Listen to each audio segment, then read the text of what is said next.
Hi guys and welcome back to the channel Deepak Yadav Education. Welcome to the daily current affairs of 16th of October 2021. तो guys आज है तारीख 16 अक्टूबर 2021 और है Saturday.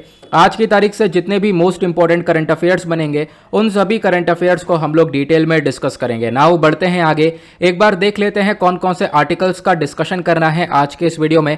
सबसे पहला आर्टिकल बहुत इंपॉर्टेंट होने वाला है। यहाँ पे हम चर्चा करेंगे ग्लोबल क्लाइमेट रिस्क इंडेक्स 2021 के बारे में। हाल ही में ये इंडेक्स देखने को मिला है चर्चा में। बात करेंगे कौन कौन सी कंट्रीज हैं जहां पर क्लाइमेट रिस्क सबसे ज्यादा देखने को मिलता है, प्लस इंडिया का क्या सिनेरियो है, इंडिया की क्या पोजीशन आती है इस इंडेक्स के अंदर। बहुत सारी इंपॉर्टेंट इंफॉर्मेशन हम कवर करेंगे जो कि एनवायरमेंट के पर्सपेक्टिव से बहुत इंपॉर्टेंट है। साथ ही साथ मैं आप लोगों को बता दूं ये जो डेली करंट अफेयर का वीडियो है ये डेली मॉर्निंग में 5 बजे अपलोड हो जाता है और यहां पर हम लोग बहुत सारे आर्टिकल्स डेली बेसिस पर डिस्कस करते हैं जो कि यूपीएससी और स्टेट पीएससी के पॉइंट ऑफ व्यू से बहुत इंपॉर्टेंट होते हैं और हर एक आर्टिकल का इतना ज़्यादा डिटेल डिस्कशन करते हैं कि इनके रिगार्डिंग कोई भी क्वेश्चन प्रीलिम्स या मेंस में आता है तो उनको आप लोग इजीली सॉल्व कर पाओगे। उसी प्रकार से आज का सेकंड आर्टिकल भी बहुत ज़्यादा इंपॉर्टेंट होने वाला है। यहाँ पे हम बात करेंगे एनजीटी के सुओ मोटो पावर्स के बारे में। एनजीटी के सुओ मोटो पावर्स को लेकर सुप्रीम कोर्ट ने एक ऑर्डर दिया है, वो ऑर्डर क्या है डिस्कशन करेंगे। एनजीटी के बारे में बहुत सारी इंपॉर्टेंट इन्फॉर्मेशन है जानने के लिए क्योंकि इसके रिगार्डिंग यूपीएससी पहले भी क्वेश्चन पूछ चुका है और बहुत इंपॉर्टेंट पार्ट है हमारे सिलेबस का भी। मैं आपको बताऊंगा कैसे, तो मैं सिलेबस से भी सारी चीज़ें लिंक करता रहूंगा। उसके बाद नेक्स्ट आर्टिकल अगेन एक इंपॉर्टेंट आर्टिकल है एनवायरमेंट के पर्सपेक्टिव से और इस प्रकार का आर्टिकल हर साल यूपीएससी पूछता है। न्यू किकाडा स्पीशी के बारे में हम बात करेंगे। नागालैंड की स्पीशी है और इसकी क्या फीचर्स है इसके बारे में जानेंगे क्योंकि हर साल स्पीशी के रिगार्डिंग एक क्वेश्चन आता ही आता है, तो स्पीशीज हमारे लिए बहुत ज़्यादा इंपॉर्टेंट हो जाती हैं। उसके बाद नेक्स्ट आर्टिकल में हम डिस्कस करेंगे ग्लोबल गर्ल चाइल्डहुड रिपोर्ट के बारे में। ये जो रिपोर्ट है साल 2021 वाली, इस रिपोर्ट ने बताया है कि आज के टाइम पर जो गर्ल चाइल्ड है वो काफ़ी ज़्यादा क्राइसिस के अंदर देखने को मिल रही है। पिछले कुछ सालों से कंपेयर किया गया है यहाँ पर इस रिपोर्ट को, तो इसके बारे में डिस्कशन करेंगे आज के टाइम पर क्या हाल है गर्ल चाइल्ड को लेकर। बहुत ज़्यादा इंपॉर्टेंट आर्टिकल है, इसके रिगार्डिंग अब की बार क्वेश्चन बन सकता है मेंस में, तो किस प्रकार से लिखना है यहाँ पे हम लोग इसको समझेंगे। फिर उसका एक आर्टिकल अगेन बहुत इंपॉर्टेंट आर्टिकल है। आज के टाइम पर भारत के अंदर डिजिटल डिवाइड देखने को मिला है एडुकेशन के अंदर, तो ये डिजिटल डिवाइड होता क्या है आखिरकार और किस प्रकार से भारत के अंदर देखने को मिला है। सुप्रीम कोर्ट ने इस मुद्दे को उठाया है, तो यहाँ पर हम बात करेंगे बहुत सारी इंपॉर्टेंट इंफॉर्मेशन मेन्स के पर्सपेक्टिव से। उसके बाद एट द लास्ट इस आर्टिकल के रिगार्डिंग प्रीलिम्स के रिगार्डिंग काफ़ी सारे फैक्ट्स बन सकते हैं क्योंकि जो लुका रिवर है उसको डिटॉक्सीफाई करने की बात की गई है। हम डिस्कशन करेंगे लुका रिवर के बारे में, जानेंगे ये डिटॉक्सिफिकेशन किस प्रकार से किया जाएगा, क्या हम और भी रिवर्स के अंदर डिटॉक्सिफिकेशन कर सकते हैं जैसा लुका रिवर के अंदर किया जा रहा है। बहुत सारी चीज़ें आपको यहाँ पर नई नई जानने को मिलने वाली हैं। तो बढ़ते हैं आगे बढ़ने से पहले गाइज अगर आप लोगों को इस लेक्चर का पीडीएफ चाहिए तो नीचे डिस्क्रिप्शन बॉक्स में आप सभी लोगों को टेलीग्राम का लिंक दिया गया है, वहां से जाकर आप लोग इस लेक्चर के पीडीएफ को डाउनलोड कर सकते हो। और यह है मेरी Instagram ID Deepak Yadav education, यहाँ पर जाकर मुझे फॉलो कर सकते हो। अपनी जितनी भी क्वेरीज है मुझसे आप लोग यहाँ पर पूछ सकते हो। बाय द वे दोनों ही चीज़ों का लिंक आपको नीचे डिस्क्रिप्शन बॉक्स में मिल जाएगा, जाकर मुझसे जुड़ जाना। साथ ही साथ यहाँ पर मैं आप लोगों से एक चीज़ की रिक्वेस्ट डेली बेसिस पर करता हूँ, यार यहाँ तक पहुँच गए तो वीडियो को लाइक ज़रूर कर देना। देखो 1 सेकंड भी नहीं लगेगा, वीडियो को आप लाइक कर दोगे तो आज का फिर से अगेन आप लोगों का यहाँ पर टारगेट है कि 1K लाइक को क्रॉस करना है। और इतना मैंने आप लोगों से कल बोला था कि यार 1K लाइक को क्रॉस करा देना और आपने लगभग 3000 के आसपास पहुँच गए हम लोग और कल के वीडियो ने सारा रिकॉर्ड तोड़ दिया हमारे अभी तक के जितने वीडियोज़ हैं उनका। तो यहाँ पर फिर से अगेन मैं आप लोगों से यहाँ पर यही कहता हूँ कि 1K प्लस लाइक तक ज़रूर पहुँचा देना। बढ़ते हैं आगे, अब फटाफट रिवीजन कर लेते हैं क्योंकि हमारे करंट अफेयर के वीडियो की खास बात यह है कि हम लोग करंट इश्यूज़ को तो डिस्कस करते हैं, साथ ही साथ प्रीवियस डे के करंट अफेयर का रिवीजन भी करते हैं। कल हमने क्या क्या डिस्कशन किया था। सबसे पहली बार हमने बात की थी सिलिकोसिस के बारे में। आखिरकार सिलिकोसिस क्या है नीचे कमेंट सेक्शन में आप लोग बताना ज़रूर। प्लस उसके बाद आज के टाइम पर सिलिकोसिस को लेकर भारत के अंदर क्या क्या इनिशिएटिव्स हैं, सरकार क्या इनिशिएटिव चला रही है, नीचे कमेंट सेक्शन में इन दोनों को आंसर देना है। नेक्स्ट आर्टिकल हमने डिस्कस किया था एनएचआरसी के बारे में, नेशनल ह्यूमन राइट कमीशन। देखो यहाँ पर एनएचआरसी के बारे में आप लोगों से एक ऐसा क्वेश्चन पूछूंगा जिसके रिगार्डिंग अभी भी बहुत ज़्यादा कन्फ्यूजन क्रिएट होता है। एनएचआरसी के अंदर जो मेंबर्स हैं कौन कौन से मेंबर्स होते हैं नीचे कमेंट सेक्शन बताना, प्लस उन मेंबर्स का टेन्योर कितना होता है, कितने समय तक वो रह सकते हैं, नीचे कमेंट सेक्शन में आप लोग को बताना है। देन उसके बाद नेक्स्ट आर्टिकल कल हमने डिस्कस किया था फ्लावर स्कॉर्पियन फिश के बारे में। ये जो स्कॉर्पियन फिश है ये कहाँ पर पाई जाती है, ये क्यों थी चर्चा में, नीचे कमेंट सेक्शन में आप लोग बता सकते हो। इस स्कॉर्पियन फिश का साइंटिफिक नेम क्या है ये भी आपको नीचे कमेंट सेक्शन में बताना है। देन उसके बाद नेक्स्ट आर्टिकल हमने डिस्कस किया था ग्लोबल मिनिमम टैक्स डील के बारे में। तो हाल ही में यहाँ पर लगभग 136 कंट्रीज ने मिलकर एग्रीमेंट किया कि हम लोग अब ग्लोबल मिनिमम टैक्स डील रखेंगे। बाय द वे बहुत ही सिंपल सा क्वेश्चन आप लोगों के लिए, ये मिनिमम टैक्स डील में मिनिमम कितने परसेंटेज की बात की गई है नीचे कमेंट सेक्शन में आप लोग बता सकते हो। एक एक लोगों को यहाँ पर सबको मालूम होगा, ठीक है। तो उसके बाद मैं आपको बता दूं ये सारे क्वेश्चन रिवीजन के तौर पे आप लोगों से पूछे जा रहे हैं और ये क्वेश्चंस के रिगार्डिंग आपको सबके आंसर देने हैं जैसा आप लोग डेली बेसिस पर देते रहते हो। उसके बाद नेक्स्ट आर्टिकल हमने डिस्कस किया था इकोलॉजिकल थ्रेट रिपोर्ट 2021 के बारे में। आप लोगों को मालूम होगा कि आज के टाइम पर भारत के अंदर क्लाइमेट क्राइसिस, भारत के अंदर की क्या बात करें हम लोग, दुनिया भर में क्लाइमेट क्राइसिस बहुत ज़्यादा देखने को मिल रहे हैं और उसी प्रकार से उसी क्लाइमेट क्राइसिस को इस इकोलॉजिकल थ्रेट रिपोर्ट के अंदर कवर किया गया है। ओके, तो मतलब यहाँ पर कुछ ऐसा है नहीं, फिलहाल आप लोग यहाँ पर मेंस के पर्सपेक्टिव से एक क्वेश्चन लिख सकते हो ज़रूर, ठीक है। उसको भी मैं प्रोवाइड करवा दूंगा अभी, या फिर आप लोग यहाँ पर ज़रूर लिख सकते हो इस थ्रेट रिपोर्ट के बारे में, इस रिपोर्ट ने क्या क्या हम लोग को बताया है, क्या क्या इंडिकेशन दी है, प्लस क्या क्या सजेशन हो सकते हैं। बाय द वे आप लोग नीचे कमेंट सेक्शन में अपने सजेशन लिख सकते हो कि हम लोग क्लाइमेट क्राइसिस को किस प्रकार से टैकल कर सकते हैं, ठीक है। मिनिमम आप 5 पॉइंट जरूर लिखना कि हम लोग क्लाइमेट क्राइसिस का सोल्यूशन हमारे पास क्या क्या हो सकता है, सरकार क्या कर सकती है, प्लस जो लोग हैं वो क्या कर सकता है, प्लस प्राइवेट सेक्टर क्या कर सकता है। ये नीचे कमेंट सेक्शन में आप लोग इसका आंसर दे सकते हो। एट द लास्ट कल हमने डिस्कस किया था एक इंपॉर्टेंट पर्सनैलिटी के बारे में, इनका नाम है डॉक्टर अब्दुल कादिर खान और ये काफ़ी हद तक चर्चा में, प्लस यहाँ पे क्यों है चर्चा में, क्योंकि इनकी डेथ हो गई है। कहाँ से बिलोंग करते हैं नीचे कमेंट सेक्शन में आप लोग नाम लिख सकते हो, प्लस ये क्यों इतने ज़्यादा विलन की तरफ पर देखा जाता है, इंसान विलन के तौर पे क्यों देखा जाता है, क्या रोल रहा है न्यूक्लियर बॉम्ब को लेकर, नीचे कमेंट सेक्शन बता सकते हो। बाय द वे एक क्वेश्चन तो यहाँ पर जरूर ये बनता है कि भारत के अंदर जो पहला न्यूक्लियर वेपन टेस्ट हुआ था उसको क्या नाम दिया गया था, उसका कोड नेम क्या था, नीचे कमेंट सेक्शन में उसका आंसर देना। कल मैंने आप लोग को इसके बारे में समझाया था। स्टार्ट करते हैं आज का डिस्कशन। आज का सबसे पहला आर्टिकल एनवायरमेंट के पॉइंट ऑफ व्यू से इंपॉर्टेंट है और एनवायरमेंट आता है हमारा सिलेबस के अंदर जीएस पेपर 3 के अंदर। अब बात करेंगे ग्लोबल क्लाइमेट रिस्क इंडेक्स 2021 के बारे में। आज के टाइम पर दुनिया भर में क्लाइमेट चेंज को लेकर बहुत ज़्यादा प्रॉब्लम्स देखने को मिलेंगी, प्लस क्लाइमेट रिस्क काफ़ी ज़्यादा बढ़ चुका है। अब ये आर्टिकल न्यूज़ में क्यों है, सबसे पहले आप देख पाओगे द हिंदू का आर्टिकल है। मैं सारे सोर्सेस आपको दिखाता रहूँगा कहाँ कहाँ से आर्टिकल्स को कवर किया गया है, सारे ऑथेंटिक आर्टिकल्स यूपीएससी के पर्सपेक्टिव से आर्टिकल्स कवर करे जाएंगे। यहाँ पर जितनी भी चीजें मैं कवर कर रहा हूं, क्योंकि यहां पर आपको 2 वीडियो मिलते हैं डेली बेसिस पे, एक द हिंदू का वीडियो, एक डेली करंट अफेयर का वीडियो। इन दोनों वीडियो को देखते हो तो आपका टाइम बिल्कुल भी वेस्ट नहीं होता है, मतलब यहां पर आप बिल्कुल भी अपना 1% भी टाइम वेस्ट नहीं कर रहे हो, क्योंकि यहां पर सारी चीजें मैं यूपीएससी सिलेबस से लिंक करके समझा रहा हूं। मैं सिलेबस अपने पास लेकर बैठता हूं, सिलेबस से हर एक आर्टिकल को लिंक करके समझाता हूं। द हिंदू के अंदर आपने देखा होगा न्यूज़पेपर एनालिसिस, वहां पर पूरी कोशिश रहती है मैं आपके सिलेबस के पॉइंट ऑफ व्यू से पढ़ाऊं, तो आपका यहां पर टाइम वेस्ट नहीं होता है, आराम से आप लोग यहां पर वीडियोस को फॉलो कर सकते हो। अब बात करेंगे यहां पर ये न्यूज़ में क्यों है, क्योंकि जो international environment think tank German watch है, इन्होंने यहां पर रिलीज किया है ग्लोबल क्लाइमेट रिस्क इंडेक्स 2021 को। सबसे पहली चीज जो ध्यान रखना है, किसने लॉन्च किया है, तो यहां पर इसने जर्मन वॉच ने लॉन्च किया है। ये जो रिपोर्ट है इसके एक तरीके से आप कह सकते हो ये 16वां एडिशन है, मतलब इस इंडेक्स का ये 16वां एडिशन पब्लिश हुआ है। हर साल ये पब्लिश होता है और मैंने आपको बताया जर्मन वॉच ने पब्लिश किया है। तो जर्मन वॉच क्या है, जर्मन वॉच बेसिकली आपको एक मतलब कि एनवायरमेंट को लेकर रिपोर्ट्स पब्लिश करता है। ये आपको बर्लिन के अंदर देखने को मिलेगा, जर्मनी के अंदर देखने को मिलेगा। ऑब्वियस सी बात है जर्मन वॉच नाम ही है इसका, तो फिर जर्मनी से ही बिलोंग करता है। एक इंडिपेंडेंट एनवायरमेंटल ऑर्गेनाइजेशन है जो कि यहाँ पर एनवायरमेंट को लेकर कुछ इंडेक्स वगैरह एक तरीके से हर साल पब्लिश करता है। अब इस इंडेक्स के बारे में बात करें तो देखो इस इंडेक्स के अंदर क्या चीज़ें कवर करी जाती हैं, इसके नाम से आपको समझ में आ रहा होगा। भारत के अंदर या फिर दुनिया भर के अंदर जो वेदर को लेकर बहुत सारे क्राइसिस देखने को मिलते हैं वो रिपोर्ट्स यहाँ पर कवर करी जाती हैं। क्राइसिस जैसे कि स्टॉर्म्स यानी कि आंधी आ गई, फ्लड्स आ गए, हीट वेव्स हो गई, ठीक है, बाढ़ आ रही है, और भी बहुत सारे नेचुरल डिजास्टर्स हम लोग को देखने को मिलता है। वेदर रिलेटेड लॉस इवेंट्स होता है, वेदर रिलेटेड बहुत सारा खतरनाक डिजास्टर देखने को मिल रहा है, बहुत सारे लोग की जान जा रही है, इकोनॉमिक लॉस हो रहा है। तो इन सब चीज़ों को कवर किया जाता है इस इंडेक्स के अंदर। जैसे मैंने आपको बताया इस इंडेक्स के अंदर कैलकुलेट किया जाता है फर्टिलिटीज़, लोगों की जान जा रही है, इकोनॉमिक लॉसेस हो रहे हैं, इन सबको यहाँ पर इस इंडेक्स के अंदर देखा जाता है। प्लस यहाँ पर जो मोस्ट रिसेंट डेटा है वो हमारे लिए 2019 तक का अवेलेबल है। यहाँ पर ये बताया गया साल 2000 से लेकर 2019 तक का आपको यहाँ पर एक तरीके से डेटा अवेलेबल देखने को मिलेगा।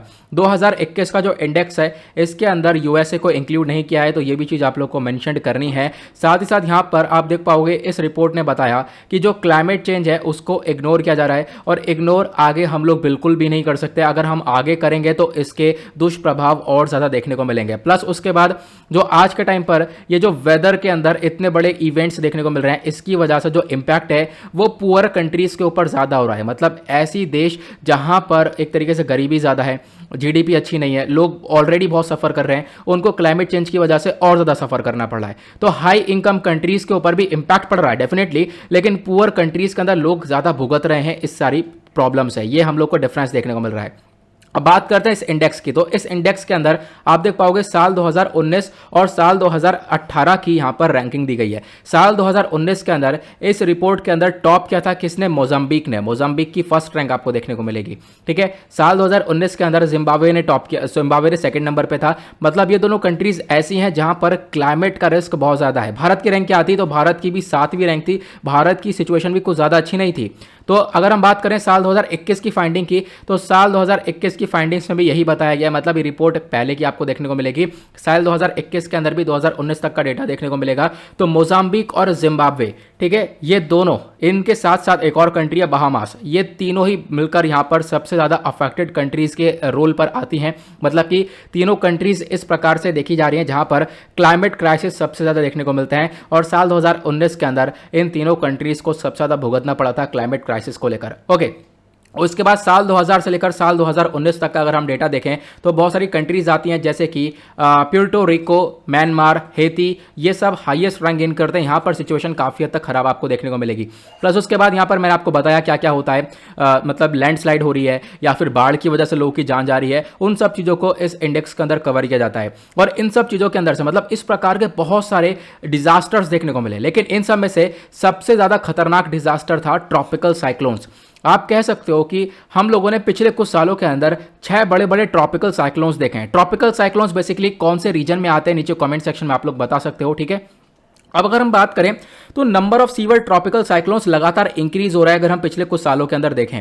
और ट्रॉपिकल साइक्लोन से देखो जो एक तरीके से लोअर इनकम कंट्रीज देखने को मिलेंगी, मिडिल इनकम कंट्रीज देखने को मिलेंगी, वो काफ़ी हद तक अफेक्ट हो रही हैं, काफ़ी उनका बुरा हाल देखने को मिलेगा, क्योंकि ये बर्बादी काफ़ी, मतलब इतनी तेज़ आंधी तूफान आ रहा है जिसकी वजह से डिस्ट्रक्शन वगैरह काफ़ी हद तक हम लोग को देखने को मिल जाता है। अब इस रिपोर्ट के अंदर फिर से रैंकिंग की बात करी गई है। अगर हम रैंकिंग को देखें साल 2000 से लेकर 2019 तक, मतलब लंबे समय तक टॉप पर कौन रहा, तो आप यहाँ पे देख पाओगे प्यूर्टो रिको टॉप पर रहा, म्यांमार, हेती, इंडिया यहाँ पर आप लोग को ऐसे टॉप में नहीं देखने को मिलेगा, ये आप लोग यहाँ पर देख पाओगे। ठीक है, तो इसके बारे में ध्यान रखना, ये एक इंपॉर्टेंट आर्टिकल है, क्लाइमेट चेंज को लेकर बहुत सारी इंपॉर्टेंट इन्फॉर्मेशन है। अब बात करते हैं भारत के रैंक की। देखो भारत की रैंक यहाँ पर 2020 के इंडेक्स के अंदर क्या है, 2021 के इंडेक्स के अंदर क्या है, तो यहाँ पर आप लोग ध्यान रखना।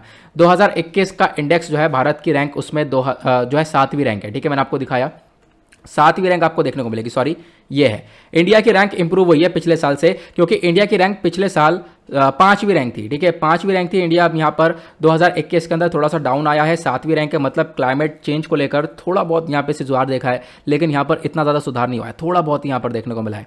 उसके बाद आपने देखा होगा भारत के अंदर जो है अभी रिसेंटली देखने को मिल रहा है बारिश भी ज़्यादा हो रही है। प्लस उसके बाद आज के टाइम पर हम लोगों ने देखा मानसून वगैरह लंबे समय तक रह रहा है, तो ये सब एक तरीके से प्रॉब्लम वाली बात देखने को मिलेगी। उसके बाद बाढ़ की सिचुएशन आपको देखने को मिलेगी, फ्लड काफ़ी हद तक आ रहा है, बहुत ज़्यादा भारी भरकम मूसलाधार बारिश हो रही है, उसकी वजह से बाढ़ देखने को मिला है।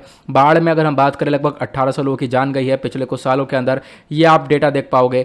उसके बाद बहुत सारे लोग लगभग 1.8 मिलियन लोग को डिस्प्लेस किया गया है, उनकी जगह से हटाया गया है, इकोनॉमिकल डैमेज हुआ है, बहुत सारा पैसों की बर्बादी हुई है। अगर आप देख पाओगे इंडिया लगभग साल 2019 से अगर हम देखें तो वो हिट हुआ है लगभग 8 ट्रॉपिकल साइक्लोन से। अभी तक आप देख पाओगे 8 ट्रॉपिकल साइक्लोन्स बहुत बुरी तरह से हिट हुए हैं भारत से, और उसमें से जो साइक्लोन फानी था ये सबसे ज़्यादा खतरनाक था, इसने सबसे ज़्यादा डिस्ट्रक्शन किया है। प्लस उसके बाद आज के टाइम पर हमारे भारत के अंदर ग्लोबल वार्मिंग की सिचुएशन भी काफ़ी हद तक देखने को मिलेगी। ग्लोबल वार्मिंग की वजह से जो ग्लेशियर्स हैं हमारे वो पिघल रहे हैं, तो ग्लेशियर्स पिघलेंगे क्या होगा, ग्लेशियर्स जब पिघलेंगे तो पानी का जो लेवल है, सी लेवल है, वो राइज होगा। तो इस प्रकार की दिक्कतें हम लोग को देखने को मिल रही हैं। इस रिपोर्ट ने यह भी बताया कि देखो आज के टाइम पर हीट वेव, जिसको हम लोग लू बोलते हैं, गर्म हवा बोलते हैं, ये भी काफ़ी तेज़ी से बढ़ती हुई नजर आ रही है। प्लस यहाँ पर मेल्टिंग ऑफ ग्लेशियर्स, यानी कि जो हमारे ग्लेशियर्स है, जो हमारे बर्फीले पहाड़ हैं, उनके वो जो पिघल रहे हैं उनकी गति भी तेजी हो चुकी है। मतलब सिचुएशन और बदतर से बदतर होती जा रही है, या आप कह सकते हो ये क्लाइमेट चेंज को लेकर हमेशा ही रिपोर्ट पब्लिश हो रही हैं। नेक्स्ट आर्टिकल पर आते हैं।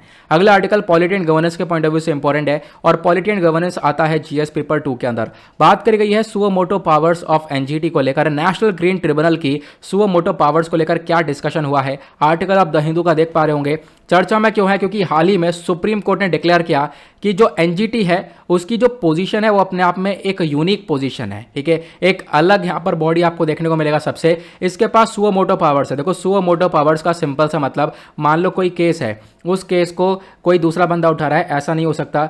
मतलब कोई अब कोर्ट अपने, मतलब मैं आपको समझाता हूँ सिंपल वर्डों में। जैसे सुप्रीम कोर्ट है, सुप्रीम कोर्ट के पास सुओ मोटो पावर है। अब मान लो सुप्रीम कोर्ट ने यहाँ पर सुओ मोटो पावर इस्तेमाल करके कोई मुद्दा अपने आप उठाया, मतलब खुद अपने आप किसी कोई मुद्दा उठाना, खुद अपने आप से कोई मुद्दा उठाना। मान लो एनवायरमेंट को लेकर कोई सिचुएशन चल रही थी, कोई सुन नहीं रहा था, सुप्रीम कोर्ट ने इस मुद्दे को उठाया खुद ही कि आओ भाई यहाँ पर इस वाले मुद्दे को उठाते हैं और इसके ऊपर बातचीत होगी, तो उसको हम लोग कहते हैं सुओ मोटो पावर्स। यानी कि कुछ इस प्रकार की पावर्स कि आप लोगों के पास आप एक्शन लिख सको ऑन इट्स ओन मोशन, खुद आप लोग यहाँ पर एक काम कर सको।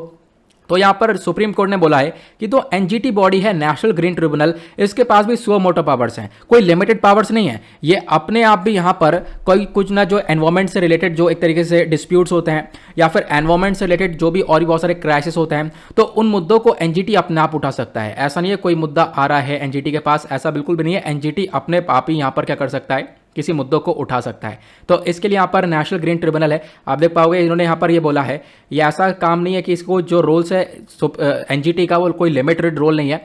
इसका मेन काम यह है कि नेचर को प्रोटेक्ट करना, ठीक है, एनवायरमेंट को प्रोटेक्शन देना। उसके लिए एनजीटी जो करना चाहे कर सकता है अपनी फुल कैपेसिटी के अंदर। आप देख पाओगे बहुत सारे मैटर्स अपने आप भी उठा सकता है, ठीक है। ऐसा यहाँ पर आपको देखने को मिलेगा। ऐसा नहीं कि एनजीटी के पास ऑर्डर आएगा एनजीटी तभी करेगा, एनजीटी अपने आप भी यहाँ पर बहुत सारे डिस्प्यूट्स को उठा सकता है। ना अब बात करेंगे नेशनल ग्रीन ट्रिब्यूनल के बारे में, क्योंकि मेन जो टॉपिक है एग्जाम के लिए हमारा ये तो काम नहीं करेगा, ये तो करंट इशू हो गया। हमें करंट इशू को डायनामिक से रिलेट करना पड़ेगा। डायनामिक क्या, सॉरी ये करंट इशू हो गया, करंट इशू को हम लोग क्या करना पड़ेगा, स्टैटिक से रिलेट करना पड़ेगा। अब ये हमारा जो है स्टैटिक पोर्शन है। जब आप पॉलिटी पढ़ोगे बाय लक्ष्मीकांत, वहाँ पर एनजीटी के बारे में आपको सारा डिटेल्ड डिस्कशन मिलेगा, वो ये सारी पॉइंट्स आपको देखने को मिलेंगे वहाँ पर। सबसे पहला पॉइंट, जो नेशनल ग्रीन ट्रिब्यूनल है ये एक स्पेशलाइज्ड बॉडी है जिसको एनजीटी एक्ट 2010 के अंडर में बनाया है। ये सभी लोगों को मालूम है, काफ़ी बार हम लोग द हिंदू के अंदर डिस्कशन कर चुके हैं। और बनाया क्यों गया था, ताकि जो एनवायरमेंट है उसको प्रोटेक्शन दी जा सके, हम अपने नेचुरल रिसोर्स को प्रोटेक्ट कर सकें, फॉरेस्ट यानी जंगल को प्रोटेक्शन दे सके। इसके लिए यहाँ पर इस बॉडी को बनाया गया और एनजीटी भारत के अंदर बनाया गया। और भारत इसी के साथ, जब एनजीटी भारत के अंदर आया, इसी के साथ भारत तीसरी कंट्री बन चुका था दुनिया के अंदर जिसने एनवायरमेंट को लेकर कुछ इस प्रकार का स्टेप उठाया। तो मतलब तीसरी कंट्री बन चुका था। इसका क्या मतलब है, इसका मतलब दो कंट्रीज और आ चुकी हैं। बिल्कुल, ऑस्ट्रेलिया और न्यूजीलैंड भी यहाँ पर दो फर्स्ट एंड सेकंड कंट्रीज था जिन्होंने एनवायरमेंट को लेकर कुछ इस प्रकार की बॉडीज बनाई थी। लेकिन उसके बाद भारत ने यहाँ पर एनवायरमेंट को लेकर यह स्टेप उठाया। प्लस जो नेशनल ग्रीन ट्रिब्यूनल है, ये आज के टाइम पर इसका जो रोल है वो बहुत बड़ा रोल देखने को मिलेगा। बेसिकली एक ट्रिब्यूनल है ना, ये बहुत सारे इश्यूज को देखता है। मान लो और भी बहुत सारे डिस्प्यूट हो रहे हैं, मैंने आपको बताया एनवायरमेंट से रिलेटेड जितने भी इश्यूज हैं उनको देखता है। लेकिन एनवायरमेंट के अलावा और भी बहुत सारे इश्यूज हो जाते हैं, उनके रिगार्डिंग में ये ट्रिब्यूनल एक्ट कर सकता है। और डिस्प्यूट कौन कौन से हो सकते हैं, तो देखो डिस्प्यूट बहुत सारे एक्ट के अंदर में हो सकते हैं। Water cess act, forest conservation act, air act, environment protection act, public liability insurance act. तो इनके डिस्प्यूट्स भी यहाँ पर एनजीटी को एक तरीके से यहाँ पर पावर देते हैं कि ये एनजीटी इन डिस्प्यूट्स के रिगार्डिंग भी एक्शन ले सकता है। ओके, आई होप आपको क्लियर हो चुका होगा। एनजीटी के साथ ही साथ बहुत सारे आपको मतलब जो इनकी बैठक होती है बहुत सारी जगह पर बैठाई जाती है। जो मेन हेडक्वार्टर है वो आपको न्यू दिल्ली के अंदर देखने को मिलेगा। प्लस इसके बाद और भी बहुत सारे छोटे छोटे ऑफिसेस हैं, जैसे कि भोपाल, पुणे, कोलकाता, चेन्नई के अंदर। उसके बाद जो ये ट्रिब्यूनल है एनजीटी, बेसिकली इसको हेड कौन करता है, इसको हेड करते हैं एक चेयरपर्सन। ध्यान रखना, चेयरपर्सन होता है। प्लस उसके बाद यहाँ पर मेंबर्स होते हैं कुछ, लगभग आप कह सकते हो एटलीस्ट 10 मेंबर्स देखने को मिलते हैं। 10 मेंबर्स आपको कुछ एक्सपर्ट्स मेंबर्स देखने को मिलते हैं, 10 हो सकते हैं। और यहाँ पर जो एक्सपर्ट्स मेंबर्स है वो 20 हो सकते हैं, लेकिन 20 से ज़्यादा नहीं हो सकते, ऐसा यहाँ पर बताया गया है। तो ये कुछ मेंबर्स होते हैं एनजीटी के अंदर। तो ध्यान से देख रहे होंगे आप लोग, ट्रिब्यूनल को हेड किया जाता है एक चेयरपर्सन के थ्रू। एक तो चेयरपर्सन होते हैं, उसके बाद यहाँ पर एटलीस्ट 10 मेंबर्स होते हैं, but not more than 20 judicial members. तो जुडिशियल मेंबर्स के साथ साथ यहाँ पर एक्सपर्ट मेंबर्स भी होते हैं। तो आपको ध्यान रखना है, ये सारे मेंबर्स हो गए। प्लस यहाँ पर मेन काम आपको पता चल ही गया है, मेन काम यहाँ पर यही है कि एनवायरमेंट को लेकर प्रोटेक्शन करना। साथ ही साथ यहाँ पर इस ट्रिब्यूनल के पास पावर्स है कि अपने डिसीजन को वापस से रिव्यू कर सकता है, वापस से देख सकता है। मान लो एनजीटी अब किसी डिसीजन में फेल हो गया तो उस डिसीजन को सुप्रीम कोर्ट में भी चैलेंज किया जा सकता है 90 दिन के अंदर अंदर। ये आप लोगों को ध्यान देना है। अब एनजीटी को लेकर एक बहुत बड़ा चैलेंज देखने को मिलता है। वो चैलेंज है ना कि पिछले 9 सालों के अंदर बात करें तो एनजीटी के अंदर वैकेंसीज ही नहीं फुल करी गई हैं, मतलब वैकेंसीज खाली पड़ी हैं। जो एक्सपर्ट मेंबर्स हैं, ये एक तरीके से मैंने आपको बताया जुडिशियल मेंबर्स हैं, इनकी वैकेंसीज खाली पड़ी हैं। इस वजह से एनजीटी आज के टाइम पर सही से परफॉर्म नहीं कर रहा है। ये एक बहुत बड़ा चैलेंज है। तो मैंने यहाँ पर ये चैलेंज के लिए ये मैंने एक छोटा सा समझा ही दिया कि चलो हाँ एग्जैक्टली आपको मालूम होना ही चाहिए। उसके बाद आते हैं नेक्स्ट आर्टिकल की तरफ। अगला आर्टिकल एनवायरमेंट के पॉइंट ऑफ व्यू से इंपॉर्टेंट और एनवायरमेंट आता है जीएस पेपर 3 के अंदर। बात करी गई है एक नई स्पीशी के बारे में। नई किकाडा स्पीशी है, नागालैंड से बिलोंग करने वाली है। कुछ इस प्रकार की आपको ये प्रजाति देखने को मिलेगी, यहाँ पर आप लोग देख पा रहे होंगे। डाउन टू अर्थ का आर्टिकल है और डाउन टू अर्थ भी is one of the most important source for our current affair which is relevant for UPSC examination. अब बात करें न्यूज़ में, क्योंकि हाल ही में एक नई जो किकाडा स्पीशी है, इसकी जो साइंटिफिक नेम है, इसका साइंटिफिक नेम है प्लाटियोमिया कोहिमेंसिस। तो यहाँ पर इसका नाम ध्यान रख सकते हो, प्लाटियोमिया कोहिमेंसिस इसका साइंटिफिक नेम है। ये कहाँ पे पाई जाती है? ये पाई गई है नागालैंड के नागा हिल्स के अंदर, ये इसके बारे में ध्यान रख सकते हो। और इसी प्रकार की 2 और प्रजातियां हमें पहले मिल चुकी हैं। 2 प्रजातियां कौन कौन सी हैं? एक है सवाजना मिराबिलिस और दूसरी है साल्वाजना इम्पेरलिस। तो यहाँ पर आप देख पाओगे ये 2 प्रजातियां भी हैं, लेकिन ये 2 प्रजातियां पाई गई थी, डिस्कवर करी गई थी मेघालय के अंदर। तीसरी वाली डिस्कवर करी गई है नागालैंड के अंदर। तो इसके बारे में आपको ध्यान रखना है। ये कुछ इस प्रकार से आपको किकाडा देखने को मिलता है। नया जो किकाडा है बेसिकली आप कह सकते हो जाना जाता है अपने एक तरीके से, मतलब तेज आवाज़ है इसकी, बहुत ज़्यादा तेज आवाज़ है, उसकी वजह से यहाँ पर ये जाना जाता है। उसके बाद यहाँ पर आप कह सकते हो इसको ना हेम्पिट्रन इंसेक्ट बोलते हैं। हेम्पिट्रन इंसेक्ट मतलब एक बग, यानी कि एक तरीके से काटने में भी माहिर है, काटता भी काफ़ी ज़्यादा तेज़ी से छेद कर देता है, काटने में भी काफ़ी ज़्यादा माहिर देखने को मिलेगा। बड़े बड़े इसके 2 पंख देखने को मिलेंगे, जैसा आप लोग यहाँ पर पिक्चर में देख पा रहे होंगे। प्लस यहाँ पे जो नई वाली स्पीशी है ना, ये कौन से ग्रुप से बिलोंग करती है ध्यान रखना, प्लेटिलोमिया राधा ग्रुप से यहाँ पर ये बिलोंग करती है। और ये कहाँ पे पाई गई है? नागालैंड के अंदर पाई गई है, ये भी आप लोग को मालूम चल गया है। यहाँ पर एक इंपॉर्टेंट चीज़ है, देखो इंपॉर्टेंट चीज़ ये है, ये अपने आप में एक बहुत इंपॉर्टेंट इंसेक्ट बन जाता है। इंपॉर्टेंट इंसेक्ट क्यों बनता है? क्योंकि इसके खुद के कुछ फ़ायदे हैं, और वो फ़ायदे ये हैं कि जो पेड़ होते हैं, देखो जो बड़े बड़े पेड़ हो जाते हैं, खूब मतलब ज़बरदस्ती से पेड़ बढ़ रहे हैं, उनको कट करने के लिए, मतलब उनको कट करके उनकी जो लेंथ है थोड़ा सा कम करने में मदद करते हैं। आप देख पाओगे ना, कभी कभी जो पेड़ है, मतलब ये पेड़ है, ये पेड़ खुद खूब बुरी तरीके से यहाँ पर निकल रहा है, ठीक है, तो इसकी कटाई अच्छे से शेप में ले आते हैं ये वाले इंसेक्ट। तो आप कह सकते हो जो मेच्योर ट्रीज है उनको प्रूनिंग के लिए मदद करते हैं। प्लस उसके बाद सॉइल के अंदर ऑक्सीजन प्रोवाइड करवाने में मदद करते हैं। प्लस उसके बाद अगर ये जानवर मर भी जाता है तब भी यहाँ पर ये एक इंपॉर्टेंट सोर्स है नाइट्रोजन का, मतलब ये जानवर मर गया तब भी हमारे पेड़ पौधों के लिए एक नाइट्रोजन प्रोवाइड करवाता है। तो आप कह सकते हो ये काफ़ी ज़्यादा इंपॉर्टेंट है हमारे एनवायरमेंट के लिए। तो आपसे क्वेश्चन बन सकता है, एक इंपॉर्टेंट आर्टिकल बन जाता है ये।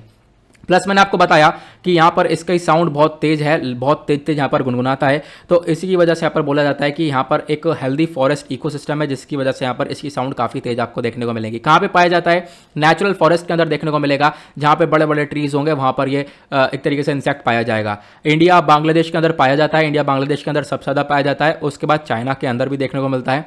खतरा क्या है इनको? खतरा यही है कि आज के टाइम पर जंगलों की कटाई हो रही है, काफ़ी तेजी से पेड़ वगैरह काटे जा रहे हैं, उसकी वजह से ये जानवर खत्म हो सकते हैं। खत्म हो जाएंगे तो ऑब्वियसली एक इकोलॉजिकल इम्बैलेंस होगा और हम लोग को भी बहुत सारी प्रॉब्लम्स देखने को मिल सकती है। क्योंकि मैंने आपको बताया, अभी मैंने बताया कि इसके क्या क्या फ़ायदे हो सकते हैं इस जानवर के, ये हम लोगों को, हमारे इकोसिस्टम को किस प्रकार से बेनिफिट्स प्रोवाइड करवा सकता है। आगे बढ़ते हैं नेक्स्ट आर्टिकल की तरफ। अगला आर्टिकल सोशल इश्यूज के पॉइंट ऑफ व्यू से इंपॉर्टेंट है और सोशल इश्यूज आता है हमारा जीएस पेपर 1 के अंदर, और बहुत ज़्यादा इंपॉर्टेंट आर्टिकल मैं आप लोगों को पहले ही बता रहा हूं। बात करी गई है ग्लोबल गर्ल चाइल्डहुड रिपोर्ट 2021 के बारे में, और इस रिपोर्ट के अंदर बात की गई है जो गर्ल्स हैं वो आज के टाइम पर बहुत ज़्यादा क्राइसिस में देखने को मिलेंगी। आर्टिकल इंडियन एक्सप्रेस से लिया गया है, यहाँ पर आप लोग देख पा रहे होंगे, और इंडियन एक्सप्रेस भी एक one of the most authentic source है हमारे करंट अफेयर के लिए। न्यूज़ में क्यों है? क्योंकि हाल ही में नॉन गवर्नमेंटल ऑर्गेनाइजेशन एनजीओ ने यहाँ पर सेव किया चिल्ड्रन को। अब यहाँ पर आप कह सकते हो कि ये एक मतलब आप यही कह सकते हो कि एक रिपोर्ट यहाँ पर रिलीज हुई है, save the children released the global childhood report 2021 girls child in crisis. तो इस एनजीओ ने यहाँ पर इस रिपोर्ट को रिलीज़ किया है। इस रिपोर्ट के अपने आप में काफ़ी हद तक इंपॉर्टेंस देखने को मिलेगा, लेकिन उससे पहले ये रिपोर्ट क्यों चर्चा में है? क्योंकि हाल ही में अभी आपको 11 अक्टूबर तारीख निकली है, उस 11 अक्टूबर को हमने ऑब्जर्व किया है international day for the girl child. तो देखो हर साल 11 अक्टूबर को international day for the girl child को ऑब्जर्व किया जाता है, इसके बारे में ध्यान रखना। इसको डिक्लेयर किया गया था यूनाइटेड नेशन के थ्रू और सबसे पहली बार यहाँ पर इस डे को ऑब्जर्व किया था साल 2012 के अंदर। ठीक है, ये आप लोग ध्यान रख सकते हो। और अब की बार साल 2021 के अंदर भी 11 अक्टूबर को इसको ऑब्जर्व किया गया। साल 2021 का यहाँ पर थीम क्या है तो इसके बारे में ध्यान रखना। डिजिटल जनरेशन अवर जनरेशन करके यहाँ पर इसका थीम दिया गया है। थीम यहाँ पर वनडे एग्जाम्स में पूछे जाते हैं। नेक्स्ट यहाँ पर आप देख पाओगे क्या है ना, अब इस रिपोर्ट के बारे में डिस्कशन करते हैं। इस रिपोर्ट ने क्या क्या पब्लिश किया है। सबसे पहली चीज यहाँ पर इस रिपोर्ट ने बताया रेट ऑफ चाइल्ड मैरिज काफी हद तक बढ़ चुका है। मतलब जो बाल विवाह है वो काफी तेजी से इंक्रीज हो रहा है। इसी के ऊपर आपका आज थंबनेल भी देखने को मिलेगा। अब ये जो चाइल्ड मैरिज जो बाल विवाह है ये बढ़ रहा है, सिर्फ इंडिया के अंदर ही नहीं दुनिया भर में बहुत तेजी से इंक्रीज हो रहा है। खासकर जो वेस्ट और सेंट्रल अफ्रीका वाला रीजन है यहाँ पर सबसे ज्यादा आपको चाइल्ड मैरिज देखने को मिलेगा पूरे दुनिया भर की अगर हम बात करें। उसके बाद यहाँ पर आप कह सकते हो कि जो चाइल्ड मैरिज है, देखो अब क्या होता है, बच्चों की बाल विवाह कर दिया, बाल विवाह करने के बाद यहाँ पर बच्चों की डेथ भी हो रही है। तो चाइल्ड मैरिज की वजह से जो डेथ है वो भी लगातार सालों साल इंक्रीज होती हुई नजर आ रही है, क्योंकि चाइल्ड मैरिज बढ़ेगा तो ऑब्वियस सी बात है डेथ भी इंक्रीज हो रही है। अगर हम बात करें चाइल्ड मैरिज की वजह से लगभग 60 लड़कियां मर रही हैं। 60 लड़कियां एक तरीके से अपनी जान दे रही हैं एक दिन के अंदर। दुनिया भर में यहाँ पर इस प्रकार का डेटा आ रहा है कि चाइल्ड मैरिज की वजह से डेली बेसिस पर 60 गर्ल्स की डेथ हो रही है। अगर हम बात करें और इनमें से जो वेस्ट और सेंट्रल अफ्रीका वाला रीजन है, जो अफ्रीका वाला रीजन है वहां पर 26 गर्ल्स की डेथ हो रही है ऐसा बताया गया। प्लस साउथ एशिया के अंदर लगभग 6 गर्ल्स की हर दिन डेथ हो रही है। साउथ एशिया के बाद आप देख पाओगे साउथ एशिया के साथ साथ जो ईस्ट एशिया है, पैसिफिक है, लैटिन अमेरिका है, कैरिबियन है, इन सभी जगह पर जो चाइल्ड मैरिज है इसका एक प्रॉब्लम देखने को मिलेगा। प्लस चाइल्ड मैरिज की वजह से बच्चों की डेथ भी हो रही है, आप देख पाओगे। अब डेथ कैसे हो रही है, देखो चाइल्ड मैरिज तो बाल विवाह कर दिया, बाल विवाह के बाद यहाँ पर क्या हुआ, वो बच्ची प्रेगनेंसी के स्टेज में आ जाएगी। अब यहाँ पर आप देख सकते हो डेथ का मेनली जो कॉज है, मेनली जो कारण है वो प्रेगनेंसी है। यहाँ पर इसकी वजह से एक तरीके से आप कह सकते हो फिर चाइल्ड को बर्थ देते देते यहाँ पर डेथ हो जा रही है। काफ़ी हद तक दुखद ये एक तरीके से रिपोर्ट देखने को मिलेगी। अगर हम बात करें इंडिया की तो देखो इंडिया के लिए भी कुछ स्पेसिफिक डेटा दिया है यूनिसेफ ने। यूनिसेफ यहाँ पर एक अपने आप में बहुत इंपॉर्टेंट बॉडी है, यूनाइटेड नेशन चिल्ड्रंस फंड इसके फुल फॉर्म है। इसने यहाँ पे बोला कि 1.5 मिलियन गर्ल्स अंडर 18 आज के टाइम पर भारत के अंदर मैरिड हैं। मतलब 18 साल से कम उम्र वाली लड़कियां 1.5 मिलियन इतनी लड़कियां यहाँ पर मैरिड हैं भारत के अंदर, आप देख पाओगे। और इसी डेटा की वजह से भारत भी यहाँ पर वर्ल्ड में एक ऐसा नंबर हासिल करता है जहाँ पर सबसे ज़्यादा आपको चाइल्ड ब्राइड्स देखने को मिलेंगी, मतलब चाइल्ड मैरिज देखने को मिलेगी। और लगभग 16% के आसपास यहाँ पर कुछ गर्ल्स हैं जिनकी उम्र 15 से लेकर 19 तक की है, वो भी आज के टाइम पर करेंटली मैरिड देखने को मिलेंगी। और साल ब साल ये डेटा पहले तो बढ़ रहा था लेकिन अब कुछ थोड़ा सा डिक्रीज हुआ है। अब थोड़ा सा लोग थोड़े से एडुकेट हुए हैं, थोड़े से, तो थोड़ा बहुत डिक्रीज हुआ है। देखो ज़्यादा फर्क नहीं है लेकिन थोड़ा बहुत यहाँ पर फर्क देखने को मिला है। अब इसमें क्या हुआ, कोविड-19 आया, कोरोना की वजह से। इस कोरोना ने क्या करा, जले पे और नमक छिड़का। कोरोना की वजह से जो चाइल्ड मैरिज है वो और ज़्यादा इंक्रीज हुआ है। यहाँ आप देख पाओगे इसके ऊपर मैं बहुत बार आर्टिकल्स डिस्कस कर चुका हूँ, द हिंदू के अंदर डिस्कस कर चुका हूँ, डेली करंट अफेयर के अंदर डिस्कस कर चुका हूँ। अगेन यहाँ पर इस प्रकार का क्वेश्चन अब की बार आ सकता है। देखो कोविड-19 की वजह से जैसे जैसे यहाँ पर स्कूल्स बंद हुए, स्कूल्स बंद होने के बाद यहाँ पर आप कह सकते हो हेल्थ सर्विस लोगों को नहीं मिल पाई लॉकडाउन की वजह से, लोग और ज़्यादा गरीबी में आए। लोगों ने सोचा यहाँ पर अपनी लड़कियों की शादी कर दें और ज़्यादातर आपने देखा होगा लॉकडाउन के अंदर सबसे ज़्यादा शादियाँ हुई हैं और इसमें चाइल्ड मैरिज भी सबसे ज़्यादा देखने को मिली है। ठीक है, और यहाँ पर बोला गया अगर इस प्रकार से चाइल्ड मैरिज होती रहेंगी तो साल 2030 तक लगभग 10 मिलियन गर्ल्स एक्सपेक्ट करी जा रही है कि यहाँ पर इनकी भी एक तरीके से मैरिज कर दी जाएगी और मैरिज करने के बाद ये लोग भी यहाँ पर अपनी डेथ की स्टेज में आ जाएंगी।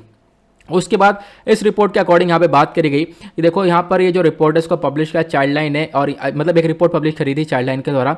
उसने बोला कि इंडिया के अंदर अगर हम बात करें पैंडेमिक की वजह से चाइल्ड मैरिजेस इंक्रीज हुई हैं और खासकर जो मध्य प्रदेश वाला एरिया है वहाँ पर चाइल्ड मैरिजेस काफ़ी ज़्यादा हुई हैं, ऐसा भी यहाँ पर बताया गया है। तो इसके बारे में आप लोग एक आइडिया रख सकते हो, एज अ एग्जाम्पल आप अपने एग्जाम में भी इस्तेमाल कर सकते हो अगर इनके रिगार्डिंग कोई क्वेश्चन आता है तो चाइल्ड मैरिज इंक्रीज हुई है लॉकडाउन के अंदर, ये मैंने आप लोगों को बता दिया।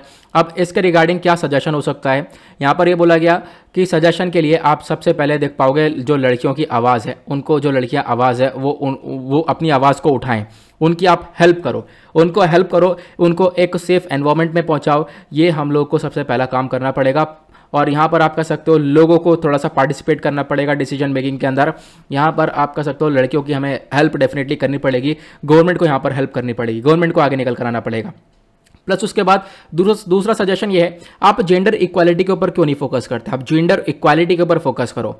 यहाँ पर आज के टाइम पर क्या है ना, जेंडर बेस्ड वायलेंस बहुत ज़्यादा होता है। हमेशा यहाँ पर जो मेल है या आदमी है उसको दर्जा ज़्यादा मिल रहा है, ठीक है, वेमेन को दर्जा कम मिल रहा है। तो आपको थोड़ा सा देखो, कभी कभी केसेस उल्टा भी हो जाता है। डेफिनेटली आपने हाल ही में कुछ इस प्रकार के केसेस भी देखे होंगे, लेकिन फिर भी वेमेन काफ़ी ज़्यादा अफेक्टेड हैं, गर्ल्स काफ़ी ज़्यादा अफेक्टेड हैं सोसाइटी के अंदर, वो हम लोग को एक्सेप्ट करना पड़ेगा।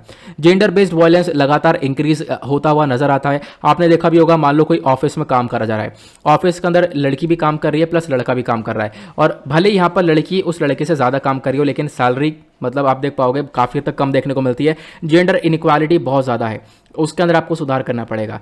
प्लस उसके बाद यहाँ पे जो गर्ल्स है उनके जो राइट्स हैं, उनके पास जितने भी राइट्स हैं, आप उनको एक तरीके से उसकी गारंटी प्रोवाइड करो। गर्ल्स अपने राइट्स के जो अपने हक हैं उनसे लड़ सकें, उनको लेकर लड़ सकें, उनके हक जितने भी हैं उनको प्रोवाइड किया जा सके। दूसरी काम आप ये कर सकते हो, ठीक है, ये बोला गया। आप क्या भारत के अंदर क्या इनिशिएटिव है, भारत क्या वाकई इनको लेकर काम नहीं कर रहा? बिल्कुल, भारत यहाँ पर बहुत सारी स्टेप्स उठाता है। जैसे कि भारत के पास एक्ट है child marriage restrain act of 1929, यहाँ पर हम लोग चाइल्ड मैरिज को रोक रहे हैं। उसके बाद स्पेशल मैरिज एक्ट 1954 है। उसके बाद prohibition of child marriage act 2006 है। मतलब चाइल्ड मैरिज को रोकने के लिए आप देख पाओगे अलग अलग हमारे पास बहुत सारे एक्ट्स देखने को मिल जाते हैं। उसके बाद चाइल्ड मैरिज को रोकने के लिए हमारे जो सस्टेनेबल डेवलपमेंट गोल है उसके अंदर 5वां गोल आपको देखने को मिलेगा। सस्टेनेबल डेवलपमेंट गोल 17 गोल हमारे देखने को मिलते हैं।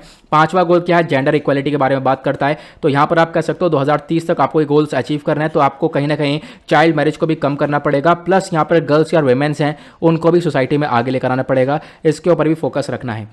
ओके, आई होप आपको यह आर्टिकल समझ में आ चुका होगा, बहुत इंपॉर्टेंट आर्टिकल है। नेक्स्ट आर्टिकल पर आता है, अगला आर्टिकल एजुकेशन के पर्सपेक्टिव से इंपॉर्टेंट, और एजुकेशन आता है जीएस पेपर 2 के अंदर। यहाँ पे बात करी गई है डिजिटल डिवाइड इन एजुकेशन। आज के टाइम पर कोरोना की वजह से एक बहुत बड़ा डिजिटल डिवाइड हो चुका है। कहीं पर गरीब बच्चे हैं और कहीं पर अमीर बच्चे आपको देखने को मिलेंगे। इन दोनों के बीच में डिफरेंस काफ़ी हद तक बढ़ चुका है। जो गरीब बच्चा है वो एक तरीके से काफ़ी हद तक अफेक्टेड है, ये आपको देखने को मिलेगा। द हिंदू का आर्टिकल ये आपको देखने को मिल रहा है डिजिटल डिवाइड के ऊपर। न्यूज़ में क्यों है? क्योंकि हाल ही में सुप्रीम कोर्ट ने वार्न किया है, जो डिजिटल डिवाइड है वो बेसिकली कॉज हुआ है। डिजिटल डिवाइड के पीछे का मेन कारण है ऑनलाइन क्लासेस। ऑनलाइन क्लासेस की वजह से जो बहुत सारे गरीब बच्चे हैं उनका फंडामेंटल राइट बेकार हुआ है सच्ची में। अगर हम बात करें, राइट टू एजुकेशन आप लोगों ने सबको प्रोवाइड कर रखा है, लेकिन आज के टाइम पर कोरोना ने बता दिया राइट टू एजुकेशन डिपेंड करता है गैजेट्स के ऊपर प्लस ऑनलाइन क्लासेस के ऊपर। बहुत सारे गरीब घर के बच्चे जो कि ऑनलाइन चीज़ों को एक तरीके से अडॉप्ट नहीं कर पाए, ऑनलाइन स्मार्टफोन्स, आपको स्मार्टफोन चाहिए, लैपटॉप्स चाहिए, इन सब चीज़ों को अफोर्ड नहीं कर पाए, इसकी वजह से बहुत सारे ड्रॉप आउट वगैरह देखने को मिले। यही अपने आप में एक बहुत बड़ा डिजिटल डिवाइड देखने को मिलेगा। कोरोना वायरस ने बहुत सारी प्रॉब्लम्स लेकर आई हैं, इसके ऊपर भी क्वेश्चन डेफिनेटली बन सकता है मेंस के एग्जामिनेशन में, तो इसके भी नोट्स आप प्रिपेयर करके रख सकते हो। बात करें डिजिटल डिवाइड की, तो डिजिटल डिवाइड का मतलब एक बहुत बड़ा गैप क्रिएट कर देना दो प्रकार की यहाँ पर एक तरीके से कम्युनिटी के बीच में। और गैप किस चीज़ का होना? मॉडर्न इन्फॉर्मेशन का, कम्युनिकेशन टेक्नोलॉजी का, जो भी टेक्नोलॉजी बेसिस है। एक तरफ गरीब परिवार, एक तरफ अमीर परिवार है। गरीब परिवार यहाँ पर एक अच्छा सा फ़ोन भी अफोर्ड नहीं कर पाता, और अमीर परिवार के पास आपको वाईफाई पैक प्लस उसके बाद वाईफाई के साथ साथ आपको मोबाइल, लैपटॉप, ये सब चीज़ें देखने को मिलेगी। और इसकी वजह से, इन टेक्नोलॉजी गैप की वजह से आज के टाइम पर एक जो डिजिटल डिवाइड है वो ज़्यादा बढ़ चुका है। और ये आप डिजिटल डिवाइड कंपेयर कर सकते हो अर्बन और रूरल पॉपुलेशन के बीच में। एक तरफ शहर के बच्चे हैं और एक तरफ गाँव के बच्चे हैं, तो गाँव के बच्चे काफ़ी ज़्यादा अफेक्ट हुए हैं इन सब चीज़ों से। इसको आप देख सकते हो डेवलप्ड और डेवलपिंग कंट्रीज़ के तौर पर भी। बहुत सारी कंट्रीज़ जो डेवलप है, ठीक है, वो काफ़ी आगे हैं, डेवलपिंग कंट्रीज़ काम कर रही हैं अपने ऊपर। तो ये एक बहुत बड़ा फैक्टर आपको देखने को मिलेगा। गरीब और अमीर को लेकर एक परिवार फैक्टर आपको देखने को मिलेगा, ठीक है। इनके बीच में एक डिजिटल डिवाइड क्रिएट हुआ है ऑब्वियसली। अब बात करें कोरोना वायरस से पहले की बात, ठीक है। कोरोना वायरस से पहले भी आपको एक डिजिटल डिवाइड देखने को मिलता था। जो पुअर फैमिलीज थी वो अच्छे से चीज़ों को एक तरीके से मैनेज नहीं कर पाती थी। पहले भी डिजिटल डिवाइड था, ऐसा नहीं है कि कोरोना के बाद ही आया है। कोरोना के बाद ये चीज़ बढ़ चुकी है बस, ठीक है। कुछ एरियाज़ के अंदर क्या होता है, गांव के अंदर बच्चे 10 से 12 किलोमीटर चल के जाते हैं बेसिक एजुकेशन को लेने के लिए। तो इसकी वजह से यहाँ पर लोग एक तरीके से, या फिर बच्चियों की बात करें गर्ल्स की, तो होता क्या है, बहुत सारे स्कूल्स के अंदर ना बेसिक फैसिलिटीज़ नहीं होती हैं, जैसे कि टॉयलेट्स नहीं हुए, प्राइमरी केयर स्कूल्स नहीं हुई। और यहाँ पर जो बच्चियाँ होती हैं, गर्ल्स की मेंस्ट्रुएशन साइकिल स्टार्ट हो जाती है, तो इसकी वजह से उनको स्कूल से निकाल दिया जाता है। स्कूल से निकालने के बाद लोग घर में रखते हैं, घर में रखने के बाद दिमाग में वही आ जाता है कि शादी कर दी जाए। चाइल्ड मैरिज वाली सिचुएशन देखने को मिल जाती है, जो कि आर्टिकल अभी हमने पहले डिस्कस किया था। तो पैंडेमिक से पहले भी सिचुएशन ऐसी थी कुछ, लेकिन पैंडेमिक के बाद यहाँ पर और ज़्यादा बढ़ चुकी हैं। अर्बन एरियाज़ और जो रिच वाली फैमिलीज़ हैं, यानी शहर वाले जो लोग हैं, यहाँ पर जो स्टूडेंट्स हैं, टीचर्स हैं, ये सब बहुत आराम से हाई इनकम वाली फैमिलीज़ आपको देखने को मिलेंगी। बहुत ईजिली यहाँ पर इन्होंने डिजिटल डिवाइस को अफोर्ड किया है। लेकिन इसी को कंपेयर करें गरीब बच्चों से, तो गरीब बच्चे यहाँ पर इस चीज़ को अफोर्ड नहीं कर पाए। रूरल एरियाज़ के अंदर यहाँ पर पुअर फैमिलीज़ इन चीज़ों को अफोर्ड नहीं कर पाएंगे। तो ये आप देख पाओगे एक बहुत बड़ा डिजिटल डिवाइड देखने को मिला है। प्लस कुछ कुछ केसेस के अंदर तो टीचर्स भी यहाँ पर अच्छे से चीज़ों को अडॉप्ट नहीं कर पाए, उनके पास भी टेक्नोलॉजी पर्याप्त मात्रा में नहीं देखने को मिली है। अब इसके कॉन्सिक्वेंसेस क्या है? कॉन्सिक्वेंसेस आप देख पाओगे, सबसे पहली बात, जो चिल्ड्रंस है, जो इकोनॉमिकली वीकर सेक्शन से बिलोंग करते हैं, ईडब्ल्यूएस कोटा से निकल कर आते हैं, जिनके पास यहाँ पर, जिनके घर में इनकम और ज़्यादा आपको कम देखने को मिलेगी, डिसएडवांटेज ग्रुप से निकल कर आते हैं, उनको सबसे ज़्यादा दिक्कत हुई है। उन्होंने सबसे ज़्यादा सफ़र किया है इस एजुकेशन के अंदर। और क्या हुआ कि ऑब्वियसली एंड वक्त पर जब उनके पास मोबाइल फ़ोन नहीं आया, ऑनलाइन एजुकेशन को वो नहीं ले पाए, तो क्या करा गया, उनको निकाल दिया गया स्कूल से। उनके माँ बाप ने उनको स्कूल से निकाला और स्कूल से निकालने के बाद उनको लेबर की कैटेगरी में डाल दिया। ठीक है, उनके साथ फिर यहाँ पर काफ़ी अत्याचार हुआ, चाइल्ड ट्रैफिकिंग जैसी सिचुएशन देखने को मिली है। और इसी के कारण क्या हुआ, जो लर्निंग है उसके अंदर भी बहुत बड़ा चेंज देखने को मिला। तो यहाँ पर वही सिंपल सी बात फिर से आ चुकी है कि जो लोअर सोशो इकोनॉमिक क्लासेस हैं, ये डिसएडवांटेज क्लासेस हैं और इनके लिए काफ़ी यहाँ पर एक तरीके से गलत भी हुआ है, आप कह सकते हो। लेकिन जो रिच वाले क्लासेस हैं उनको मटेरियल भी आराम से मिल जाता है, स्कूल चले जाते हैं, अच्छे अच्छे प्रोग्राम्स मिल रहे हैं, ऑनलाइन सारा मटेरियल मिल रहा है। लेकिन गरीब बच्चों को यहाँ पर कोई इस प्रकार का ऑनलाइन मटेरियल नहीं मिल पाता है। नाउ बात करते हैं कुछ इंपॉर्टेंट चीज़ की। यहाँ पर ये कुछ इंपॉर्टेंट चीज़ है, ध्यान रखना। राइट टू एजुकेशन को लेकर कुछ कॉन्स्टिट्यूशनल प्रोविजंस है। वो क्या है?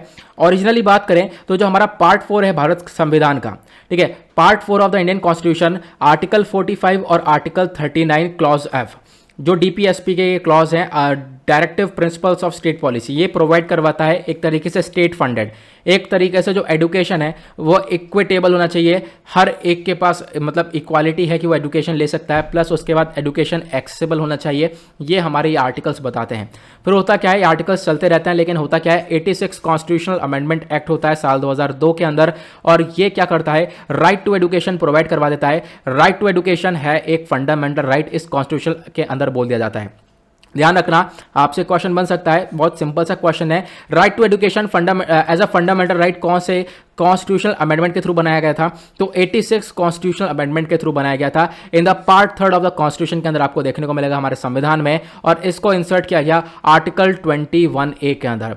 और 21A के अंडर में आपको बना देखने को मिलेगा कि राइट टू एजुकेशन आज के टाइम पर एक फंडामेंटल राइट है बच्चों के लिए। 6 से 14 साल के बच्चे जो हैं उनको पढ़ना ही पढ़ना है, उनके पास एक फंडामेंटल राइट आपको देखने को मिलेगा। प्लस उसके बाद यहाँ पर इन्होंने राइट टू एजुकेशन एक्ट 2009 भी लेकर आए, कुछ और रूल्स एंड रेगुलेशंस लाए कि बच्चों को पास यहाँ पर एजुकेशन का पूरा हक मिलना चाहिए। प्लस उसके बाद भारत सरकार आज के टाइम पर बहुत सारे इनिशिएटिव चला रही है कि हम लोग यहाँ पर किस अलग अलग प्रोग्राम चला रहे हैं बच्चों को एजुकेशन प्रोवाइड करवाने के लिए। जैसे एक नेशनल एजुकेशन पॉलिसी, आपको मालूम होगा ये न्यू एजुकेशन पॉलिसी है।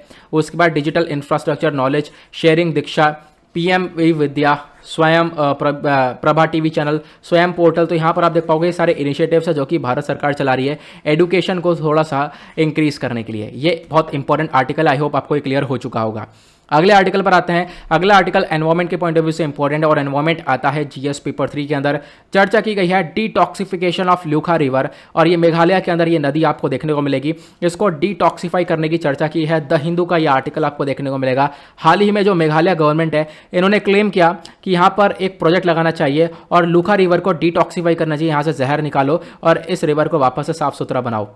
पहले आपको कुछ चीज़ें बता देता हूँ। जो ये लिखा रिवर है ना, लिखा रिवर को बोला जाता है एक बहुत ज़्यादा जहरीली रिवर है। इसके अंदर टॉक्सिक यानी जहर बहुत ज़्यादा देखने को मिलेगा, ठीक है, एसिड वगैरह बहुत ज़्यादा देखने को मिलता है। प्लस यहाँ पर बोला गया जो फाइटो रेमिडिएशन मेथड है इसका इस्तेमाल करेंगे। ध्यान से सुनना, रिवर को डिटॉक्सिफाई करने के लिए कौन सा मेथड इस्तेमाल किया गया है? Phyto remediation method. आपसे क्वेश्चन बन सकता है फाइटो रेमिडिएशन मेथड में होता क्या है? एक एल्गाई, एक काई सी चीज़ छोड़ी जाती है, और जो एल्गाई है इसका इस्तेमाल करके हम लोग जो पानी के अंदर जो भी जहर है उसको रिमूव कर सकते हैं। तो आपको ध्यान रखना है फाइटो रेमिडिएशन मेथड के अंदर एक एल्गाई का इस्तेमाल किया जाता है। Okay, simple. और जो ये पायलट प्रोजेक्ट है इसको फंड कौन दिया है? इसको फंड मिल रहा है under the district mineral fund, तो आप ध्यान रखना। और यहाँ पर इसके बारे में छोटी सी इन्फॉर्मेशन दी है। बहुत सारे जो लिविंग ऑर्गेनिजम्स हैं स्पेशली एक्वाटिक लाइफ के, ये काम करते हैं, फंक्शन करते हैं at the optimal pH range. PH range क्या होती है, पानी की एक रेंज होती है, आपको मालूम होगा, जिसको हम लोग पीएच लेवल बोलते हैं, ठीक है। और यहाँ पर लो पीएच लेवल काफ़ी हद तक अफेक्ट करता है। मान लो पानी के अंदर बहुत सारे जीव जंतु रहते हैं, अगर पानी का पीएच लेवल कम होगा तो वो जीव जंतु मर जाएंगे, सही से रह नहीं पाएंगे। पीएच लेवल नॉर्मल कितना होता है, 6.5 से लेकर 8.5% तक यहाँ पर देखने को मिलना चाहिए। 6.5 से लेकर 8.5, एकदम अगर हम बात करें न्यूट्रल 7 तक यहाँ पर देखने को मिलता है। पीएच लेवल 7 होना चाहिए। पीएच जो वाटर है, वाटर का पीएच होता है, बहुत इंपॉर्टेंट होता है वाटर की क्वालिटी मेजर करने के लिए। अब बात करते हैं लूका रिवर की। लूका रिवर कहाँ पर लोकेटेड है, इसके बारे में ध्यान रखना, क्वेश्चन बन जाते हैं रिवर के रिगार्डिंग। हर साल एक या दो क्वेश्चन आते ही आते हैं, तो रिवर भी एक बहुत इंपॉर्टेंट पार्ट है। तो यहाँ पे अब बात करें, जो लूका है ये कहाँ पे लोकेटेड है, तो मेघालय के southern part of east Jaintia hills पर ये लोकेटेड है। और यहाँ पर मेघालय के अंदर सबसे ज़्यादा रैट होल कोल माइनिंग होती है, मतलब जो कोयला होता है उसकी खदान का मतलब काफ़ी ज़्यादा खुदाई होती है कोयला निकालने के लिए। उसके बाद यह रिवर काफ़ी हद तक टॉक्सिक देखने को मिलेगी, मैंने आपको बताया। प्लस यहाँ पर बोला गया इस रिवर के अंदर जो पानी आता है वो लूनार रिवर से आता है, ठीक है, वहाँ लूनार जिसको बोलते हैं, लूनार रिवर से यहाँ पर इसके अंदर पानी आता है। प्लस छोटे छोटे पानी और थोड़े थोड़े पानी और भी आता है, नारपर रिजर्व फॉरेस्ट से निकलता है। आप कह सकते हो कि ये जो नदी है लूखा रिवर है, बेसिकली यह लूखा रिवर पास होती हुई जाती है कहाँ से, सोनापुर विलेज से पास होती है, सदर्न आसाम बाराक वैली से निकलती है, फिर उसके बाद यहाँ पर बांग्लादेश में इसका एंड हो जाता है। तो आप इस रिवर के बारे में ध्यान रख सकते हो कि कहाँ से निकलती है, ज़्यादातर क्वेश्चन आते हैं। प्लस कहाँ पे लोकेटेड है, तो मेघालय के जो south eastern part of east Jaintia hills है वहीं पर ये लोकेटेड है, इसके बारे में ध्यान रखना एक इंपॉर्टेंट चीज़ हो जाएगी। उसके बाद यहाँ पर हमने क्या क्या डिस्कशन किया, मैं आप लोगों को एक रिव्यू दे देता हूँ, क्योंकि बहुत सारे लोगों की डिमांड होती है कि आप रिकैप कर दिया करो क्या क्या आपने डिस्कशन किया है। तो आर्टिकल्स हमने आज क्या क्या डिस्कस किया है, ग्लोबल क्लाइमेट रिस्क इंडेक्स 2021 के बारे में, सुओमोटो पावर्स ऑफ एनजीटी के बारे में जाना। उसके बाद एक नई स्पीशी के बारे में हम लोगों ने जाना है, ग्लोबल गर्ल चाइल्ड रिपोर्ट के बारे में जाना कि गर्ल्स आज के टाइम पर काफ़ी तक क्राइसिस में देखने को मिलेगी। प्लस डिजिटल डिवाइड आज के टाइम पर भारत के अंदर काफ़ी तक बढ़ चुका है। और फिर उसके बाद लूखा रिवर को डिटॉक्सीफाई करने के लिए क्या मेथड इस्तेमाल किया गया, मैंने आपको ये भी समझाया है। तो ये आर्टिकल्स हमने आज डिस्कस किया था। आई होप गाइस आप सभी लोगों को सभी आर्टिकल्स बहुत अच्छे से शानदार तरीके से क्लियर हो चुके होंगे। आप चाहो तो इसके नोट्स प्रिपेयर कर सकते हो, सभी आर्टिकल्स यूपीएससी की पर्सपेक्टिव से बहुत इंपॉर्टेंट है ना। इसी के साथ करते हैं हम लोग अपने लेक्चर को समाप्त, मिलते हैं आप लोगों से नेक्स्ट वीडियो में। आज के लिए bye bye, have a nice day, thank you and जय हिंद।